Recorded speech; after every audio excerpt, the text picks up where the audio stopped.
So Genesis chapter 21. In this chapter, we'll see that the long-deferred hope of the son, the promise of a son, is finally fulfilled. And we'll see that the great suspense that started in Genesis chapter 12 now comes to a conclusion with Isaac's birth here in chapter 21. So verse 1 begins with a general statement. It says, "And the Lord visited Sarah as he had said, and the Lord did unto Sarah as he had spoken." The word visited, when it's used in the Old Testament, usually means one of two things.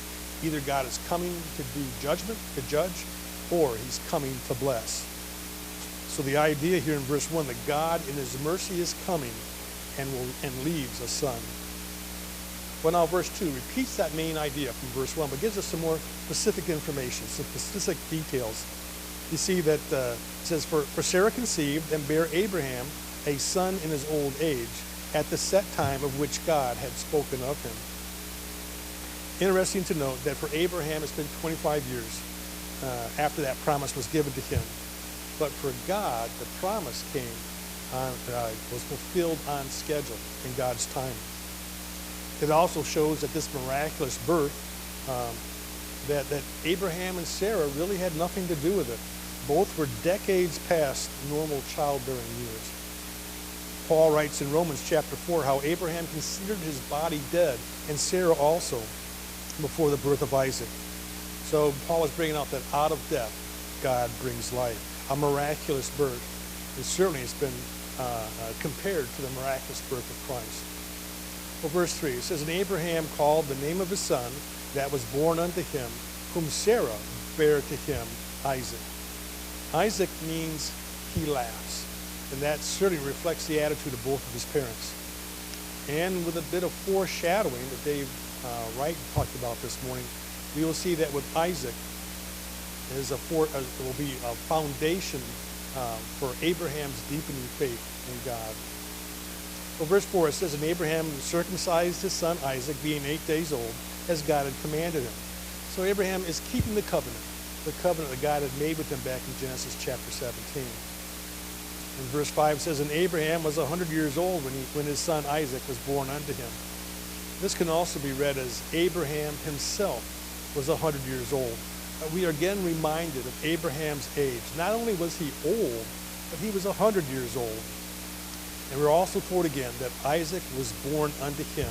And this is given as an emphatic point of emphasis here, that it is Isaac who is Abraham's son, the promised son. Verse 6, it says, "And Sarah said, God hath made me to laugh, so that all that hear will laugh with me." Remember back the first time when she heard this promise that she would bear Abraham a son, and she laughed at that time, perhaps a laugh of disbelief. But now that life of reproach, that 25 years of reproach has been removed from her reputation. In fact, this rebuke will now be remembered. This stain upon her reputation will now be remembered with great joy and as a blessing. And she claims that all who will hear this will laugh and joy with her. Verse 7, it says, "And she said, Who would have said unto Abraham that Sarah should have given children suck, and I have borne him a son in his old age?" We can also read in verse 7 as this. It says, "Who would have said unto Abraham that Sarah should have nursed his children?" H.C. Leopold, a pastor and a seminary professor in the last century, reminds us in his exposition of Genesis that when God fulfills promises, his saints experience a rare joy. That's the state that we see Abraham and Sarah in. The wonder of this miracle is not only that God rejuvenated Sarah's body in order to give birth to Isaac, but also that he allowed her to nurse him as well. In verse 8 it says, "And the child grew and was weaned, and Abraham made a great feast for the same day that Isaac was weaned." And the weaning process takes place between year 2 and 3 of the age of the child. And so we see when Isaac is weaned, he now is entering into the next step of his child life, of his advancing into adulthood. And so Abraham throws a feast, a great celebration for this step. But now verses 9 through 21 could be entitled Confrontation, Conflict, and Separation. And we'll take a look at this conflict with verse 9. And Sarah saw the son of Hagar, the Egyptian, which she had borne unto Abraham, mocking. You know, it kind of comes to my mind as I read this, is what was Ishmael thinking? And then I said, well, you know, for a normal teenager, they do stuff without thinking it through, thinking about the consequences of his actions were going to be. And we'll see that his action, that the consequences will be severe. The word here that Sarah saw, that word saw gives the meaning that she observed. She observed Ishmael, who was now 16 or 17 years old, and that he was mocking. And the assumption is that Isaac was the focus of his contempt. Again, H.C. Leopold translates this phrase as always mocking. And it gives the impression that Ishmael's conduct may have happened on several occasions. You know, for many years, Ishmael had been the sole heir to the most wealthy and powerful man of Abraham. And now with the birth of Isaac, all this has changed. With this special feast, with this celebration, we now witness the release of Ishmael's hatred, his hostility. His whole status and his hopes have been shattered by the birth of Isaac. And his true nature, apparently, his true character is now being revealed. And it's probably the attitude that he saw and learned from his mother, how she had acted towards Sarah when she first learned that she was with child by Abraham. Well, let's take a look at this word mocking and how it has been interpreted here in this verse. First of all, mocking means to jest, to make sport, to treat with contempt, to ridicule, to scorn, to taunt. And some folks have criticized Sarah for her bias against Ishmael. We'll see that her choice here was to get Hagar and Ishmael out of the camp. And so they say that she has a bias against Ishmael. They view her conduct as an example of human rivalry. And they ascribe to Sarah a kind of vindictive cruelty. And there are others, such as a German Lutheran theologian in the mid-1800s, who tried to take the middle road.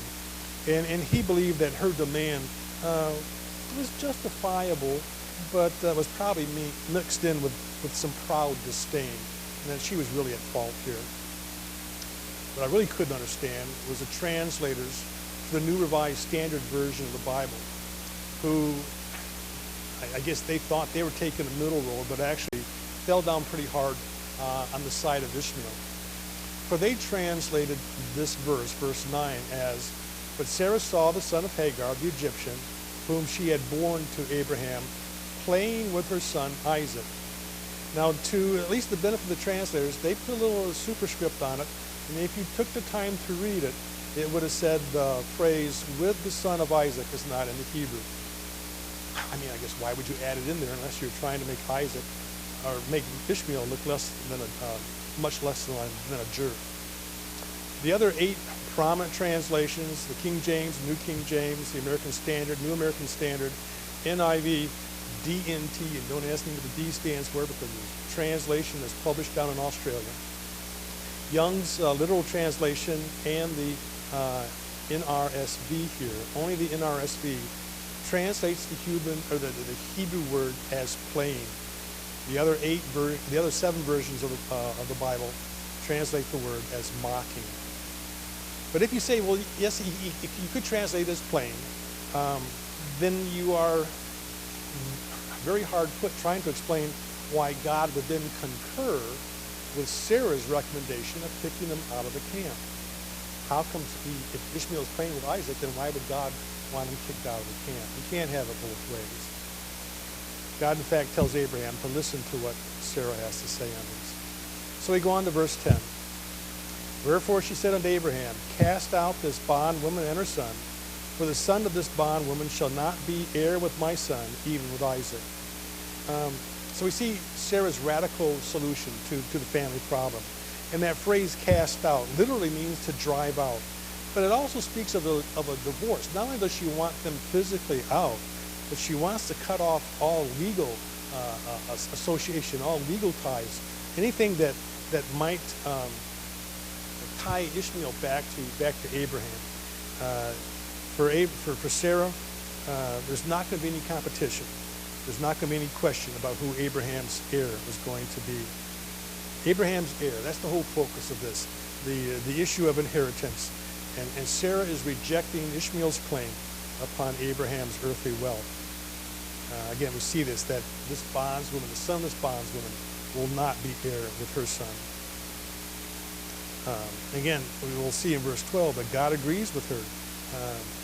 God also wants no uncertainty about who his covenant promised son was going to be. It's very apparent that God did not approve of the arrangement that Sarah and Abraham had come up with to help God fulfill his promise of a son by using Hagar. So God was not going to accept Ishmael himself. 2,000 years later, the Apostle Paul confirmed that God was indeed rejecting Ishmael's claim upon Abraham's heavenly wealth. The Apostle Paul demonstrates that the verse here involves more than just personal inheritance, and he uses the verses in Galatians 4 and 5 as an illustration of a contrast between Ishmael and Isaac. He shows Ishmael as representing the physical life, the life of bondage to the flesh, while Isaac represents the spiritual life of freedom. But not everybody is on board with this severe break. In verse 11 we read, "And the thing was very grievous in Abraham's sight because of his son." That word very grievous means greatly distressed, very displeased. And the use because of his son indicates that Abraham was really of a mixed mind here, whether or not to take this action or not. And there are probably at least three reasons why he was in this quandary, in this conundrum about that. First of all, the action of kicking them out would have gone against the cultural rules of that day. You don't kick out your firstborn son. Secondly, Ishmael was his son whom he loved, and if he sent them out, it's very likely that he would never see him again. And thirdly, he knew that the region where they were living, to kick these two folks out of the camp would impose upon them a very difficult journey. Well, both Sarah's response and Abraham's response are understandable. But the amazing response is God, because God, as we already mentioned, he agreed with Sarah's course of action. Now you can ask yourself, well, why did God want Hagar and Ishmael to be sent away? Well, there are a couple reasons. Perhaps he wanted to prevent conflict between the brothers. Perhaps also he wanted to remove Abraham's backup heir. Because if he had a backup heir, then we'll see in chapter 22 that the offering of Isaac really doesn't have much significance if he already has an heir to take his place. Thirdly, it could have been to stop Abraham from having divided affection between the two boys. And as I mentioned here, God could have been preparing or clearing the decks for Abraham's upcoming test, whether or not he would give everything to God in chapter 22. Well, verse 12, it says that God said unto Abraham, let it not be grievous in thy sight because of the lad and because of thy bondwoman. And all that Sarah hath said unto thee, hearken unto her voice, for in Isaac shall thy seed be called. Here again, God is agreeing with Sarah. And the phrase, hearken to her, it carries the meaning to listen and respond, to obey everything that Sarah is saying in this manner. I kind of wondered that without Sarah's gentle push, if Abraham would have ever separated the two boys. Anyway, God is making it very clear that to Abraham that he's not going to accept Ishmael as the son that he had promised him. Verse 13 says, and also the son of thy bondwoman will I make a nation, because he is thy seed. So God is reassuring Abraham here with his promise. Not only is he going to spare Ishmael, spare the teenager, but he's also going to make him a nation of people. So there we see that Abraham rose up early in the morning and took bread and a bottle of water and gave it unto Hagar and put it on her shoulder and the child and sent her away. And she departed and wandered in the wilderness of Beersheba. Abraham didn't let any moss grow under his feet. And this was his pattern, his habit of submitting to God's word. He moves out. And we see he moves out early in the morning. We see the preparation of Hagar's departure. There's a sense of tenderness with it. He places the water bottle upon her shoulder, then gives her son and sends her off. Abraham is now surrendering his oversight, his protection of these two, handing them off to God. So we see how Hagar departs. Some have said it's incomprehensible that he would let him go with such a meager amount of supplies. Because again, this is not a lush, barren land around them. It's actually desert and not a lot of water. But we can only surmise that Abraham believed that God had accepted the responsibility of her care and her safety. So we see Hagar is wandering in the area of Beersheba. It's about 35 to 50 miles southeast of where Abraham was camped near Gerar. And as already mentioned, it's an extremely rough terrain. It appears she has no place to go. And so we see that, to me, she's kind of reaping the 17 years of mockery that she had committed onto Sarah.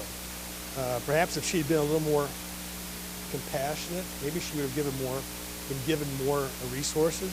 But we do know that God was in control, and this was all in his plan.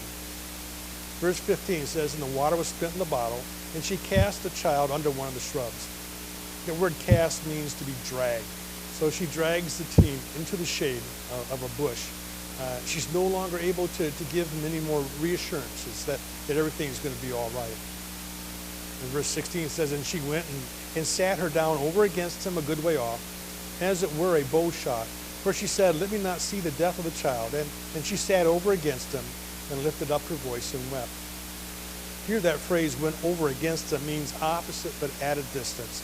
She couldn't bear to be with him in death, neither could she bear to be fully away from him as the end drew near. And so as the sense of the likelihood of death is coming, she moves away from the young man and cries out to God. She loudly cries out to God. Here Pastor wrote that the prayers are means of focusing our desires. Our pleas toward God enables us to put words to our thoughts. So she cries to God. In the next verse, note how God is responding. Note why he is responding. It says, "And God heard the voice of the lad, and the angel of God called to Hagar out of heaven and said unto her, What aileth thee, Hagar? Fear not, for God hath heard the voice of the lad where he is." Did you catch it? God heard the voice of the boy, of the teenager. And it was because of the boys crying out to God that God responded.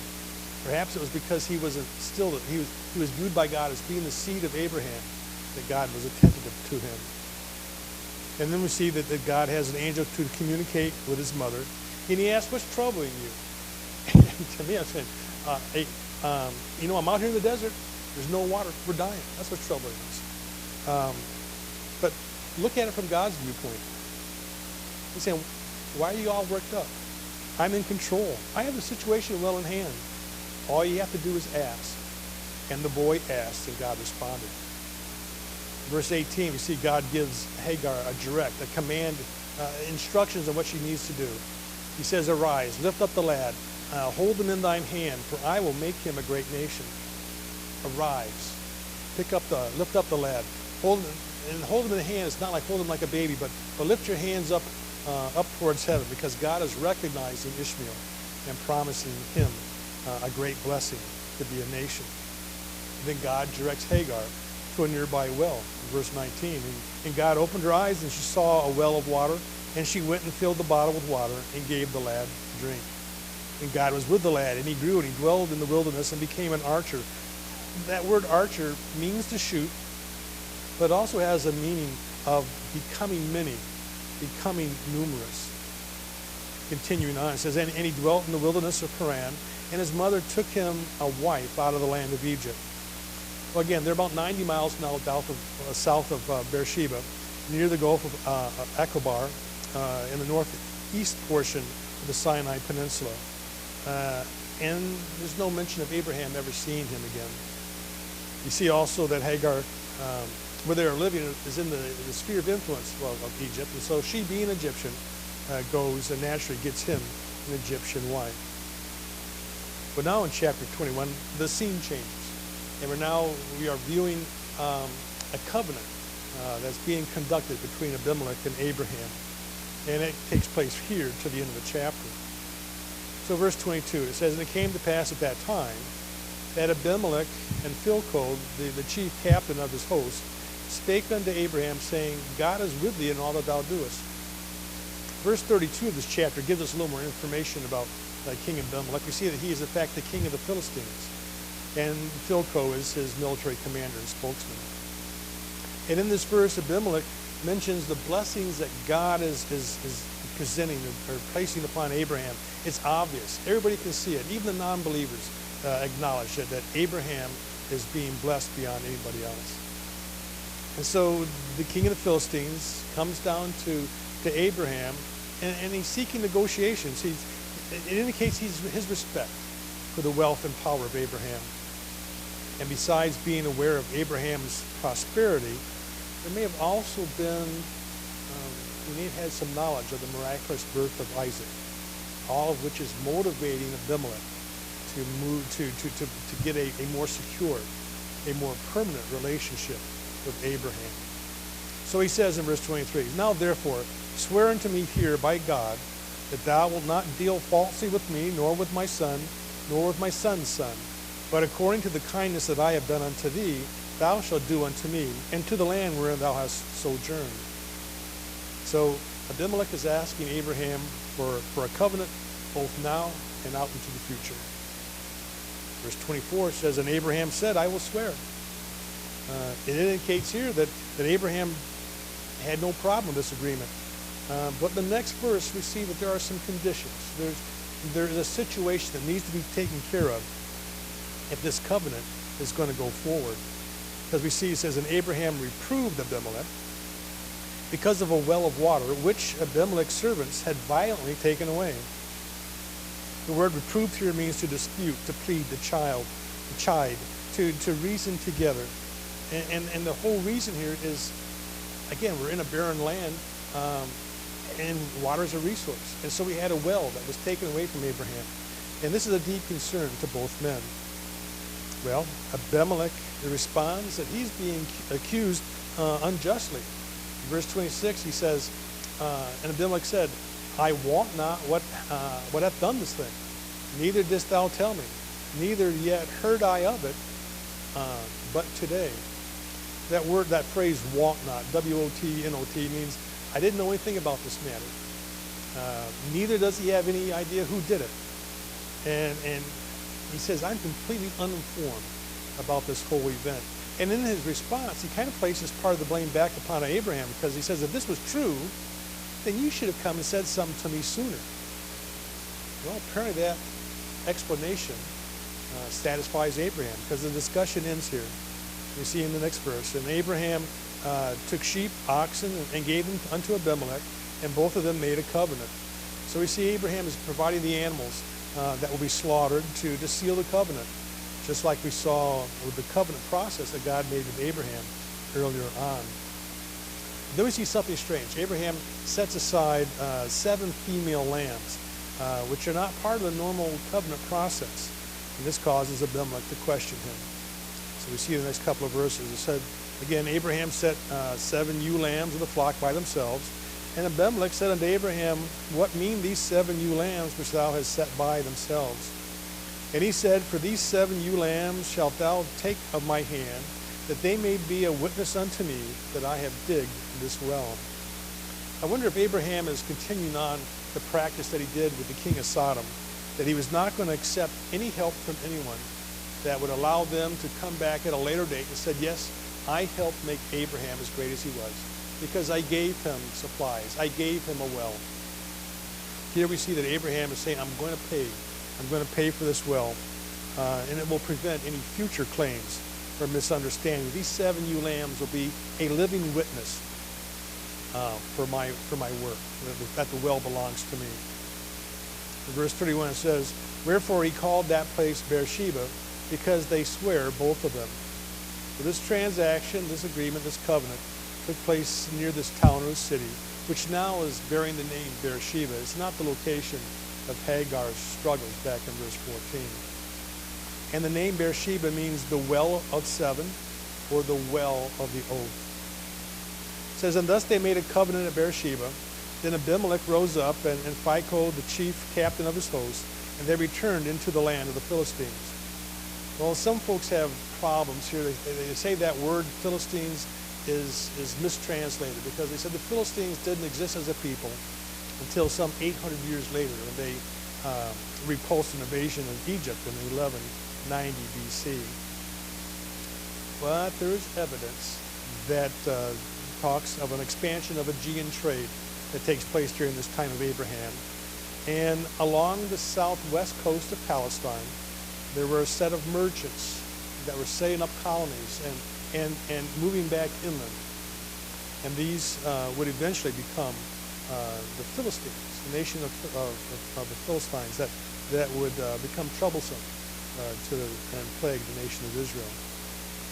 In verse 33, it says, "And Abraham planted a grove in Beersheba and called there on the name of the Lord, the everlasting God." That word grove literally means the tamarisk tree. So we see Abraham has now moved 25 miles southeast of Gerar.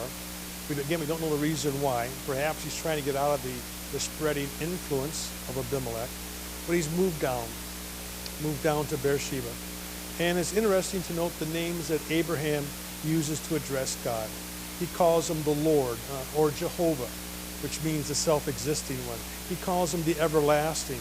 Literally, that word means the vanishing point, a continuous existence.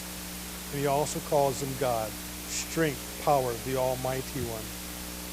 And then to close off the verse, we see in verse 30, chapter, close off the verse 34. It says, "And Abraham sojourned in the Philistines' land many days."